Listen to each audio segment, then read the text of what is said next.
Snagglepuss, Wally Gator, Hokey Wolf, and Yogi Bear. What do all these cartoon characters have in common, huh? All bad boys born on the wrong side of the tracks? Maybe the fact that they all have S's in their name. Oh, wait, no, that's just Snagglepuss. Damn it! And then it hit me, like a picnic basket to the face. The neckties! All created by William Hanna and Joseph Barbera. This could not be a coincidence. But why? In fact, the majority of Hanna and Barbera creations wore some kind of necktie.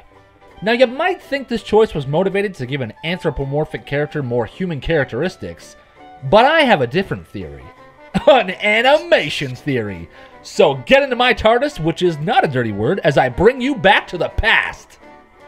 Prior to the 1950s, short 20-minute cartoons were mostly shown in theaters alongside with feature-length movies. But with the introduction of colored television, audiences' interest in cartoons began to dwindle.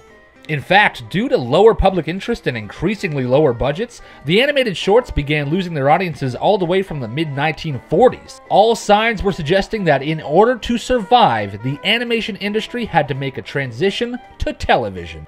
In order to make this transition, the industry had to face making cartoons on much shorter timelines with significantly lower budgets, and obviously, many sacrifices had to be made to meet these new requirements. One simple solution would have been a technique known as Synchrovox, invented by Edwin Gillette, television cameraman and partner in Cambria Studios, as a means of superimposing live-action human lips over limited motion animation or even motionless animation cells.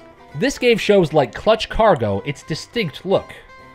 But William and Joseph took a different approach. For starters, they had to change their entire philosophy and convert from shows with visual gags like Tom and Jerry to heavily written shows like The Flintstones and later The Jetsons. Instead of just having a heavy emphasis on smooth and energizing animation, Hanna and Barbera had to primarily rely on their staff of writers to keep their shows funny. Furthermore, the style of animation had to be significantly simplified to save time on creating newer assets for the show. And this led to their most important discovery: animating individual body parts without redrawing the whole body. Back in the 1940s, if you wanted to animate a character to do something as simple as turning their head, you needed to redraw the entire body for every frame.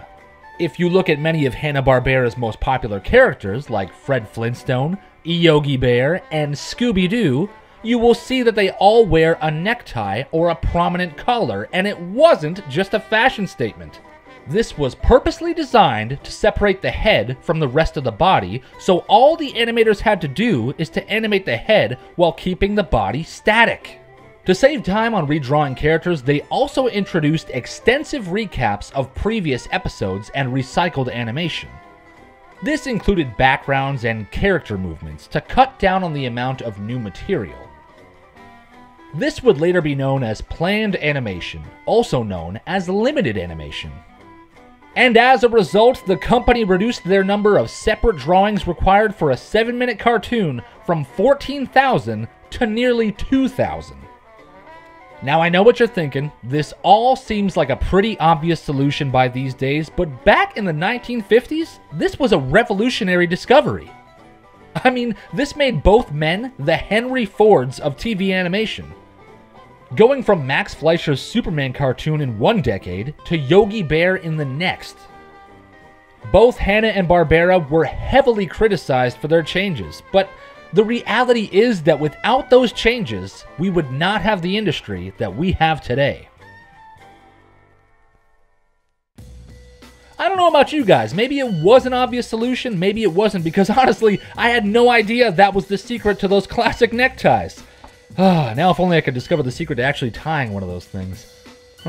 Well, while I practice, be sure to like and subscribe to Totally Awesome Geeks, check out the links in the description, and leave a comment telling me if is it the skinny part of the tie over the big part, or do I wrap the big, is it the big, and it wraps, is it like the little rabbit running around the, oh, forget it.